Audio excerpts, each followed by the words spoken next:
Let's start with the first question that's on every student's mind.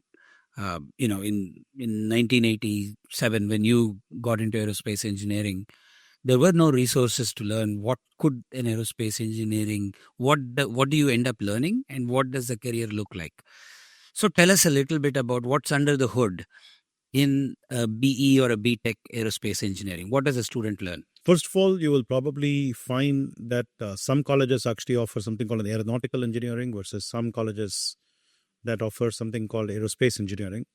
In fact, when I joined in 1987, IIT Madras was actually offering aeronautical engineering, but within about one semester, they had changed their name to aerospace. And there are colleges that have actually done that transformation as well.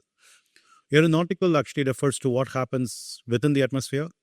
As I famously say in my classes, it could be any atmosphere, it could be Martian atmosphere as well. All right. So going into the future, and you would be what I would call as a terrestrial aerospace engineer. Right. But spacefaring is actually outside the atmosphere.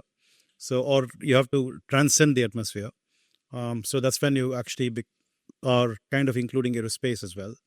So largely we go through aerodynamics, fluid mechanics, strength of materials are like very basic courses.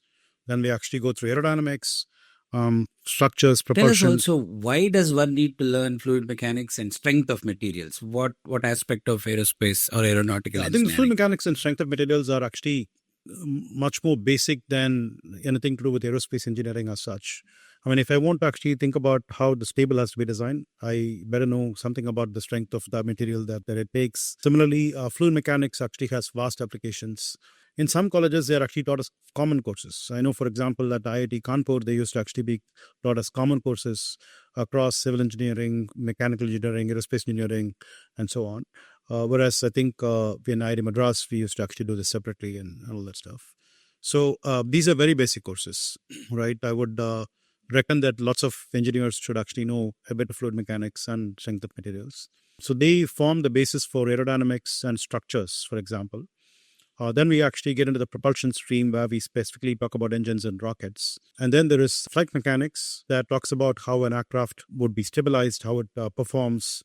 And I think typically the curriculum uses an aircraft as a sort of like an alibi for any craft that would be up there in the air or outside, but the subject matter, the principles, yes, they can actually be applied to pretty much anything. For example, if you're actually looking at cars, right? So there is something called vehicle dynamics. So if you're actually looking at train wagons, again, there is something called vehicle dynamics. All of these things adopt like Sixth-Orff equations and so on. So all the way from something that is running on the ground as well to all the way to satellites. Something like flight mechanics principles, flight dynamics principles will be applicable, and so on. So these are basically the broad core courses, right? But a good university also actually offers choices of lots of electives, right? So I think at IIT Madras, we get only 40% of the time to be spent on core courses. The remaining time is on electives as well as outside of classroom kind of like learning opportunities, many projects, multiple other projects, and all that stuff. So that's what forms aerospace engineering. Wonderful. So I think this seems to be a perfect discipline to learn the core elements of any sort of a machine that needs to move, design of a machine that needs to move. And as you said, the aircraft needs the full 6 degrees of freedom to be maneuvered. And so, if you know how to design an aircraft, you sort of know how to design a car, you know how to design a train or a plane or any other moving object.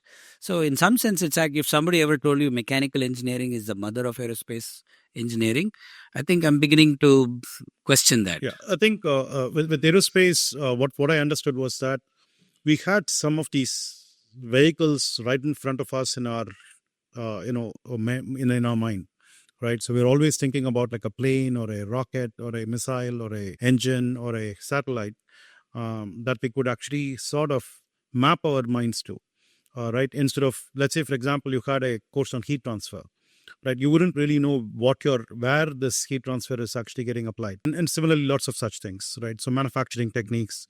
So unless you actually have some kind of like a North Star, for a young mind, it's a bit difficult to kind of wrap their heads around why they're learning what they're learning. right? That's been actually something good about aerospace engineering when compared to many other fields that have grown the way they have grown, because they have like multifarious applications, and they obviously have to synthesize all of that stuff and to package them into courses that then suddenly become abstract, right?